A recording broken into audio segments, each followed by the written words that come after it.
How are you upgrading your skill. ఇప్పుడు నేను ఒక యాక్టర్గా ఇవాళ ఉన్నాను, 6 నెలల తర్వాత కూడా ఇదే యాక్టర్గా ఉంటే వర్కౌట్ అవుతుంది. I need to learn something else to become a better actor. ఇప్పుడు రీసెంట్గా నేను వర్క్ షాప్ స్టార్ట్ చేసి ఇవాళే వచ్చి సినిమా ఇండస్ట్రీలో దిగిన వాళ్ళైనా, ఒక 5-6 ఏళ్ల నుంచి స్ట్రగుల్ అవుతున్న వాళ్ళైనా నేను ఒకటే మాట చెప్తాను, సినిమా ఇండస్ట్రీ కన్సిస్టెంట్ వర్క్ కాదు.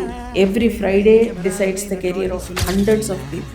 సో మీరు దీని మీద ఆధారపడకండి, మీరు ఆల్టర్నేట్ మనీ సోర్స్ పెట్టుకోండి. 24 క్రాఫ్ట్స్ లో ఏదన్నా జోన్ చేసుకోండి, డబ్బింగ్ చేసుకోండి, రాసుకోండి, సినిమాటోగ్రఫీ నేర్చుకోండి. అప్గ్రేడింగ్ అంటే నేను ఇదే అంటున్నా. నా ప్రాణం అంతా సినిమాల్లో ఉంది, నేను వెళ్ళి ఐటీ జాబ్ చేయలేనంటే learn something in the 24 crafts. సినిమాకి దగ్గరగా ఉండు. నేను సినిమాలోనే యాక్ట్ చేయాలని ఆలోచించే కన్నా సినిమాకి దగ్గరగా ఉన్నాను హ్యాపీగా ఉండడం కూడా మంచిది కదా. ఎక్కడో ఒక టర్నింగ్ పాయింట్ వస్తుంది. You do something which will be making you near to the industry what you love, but at the same time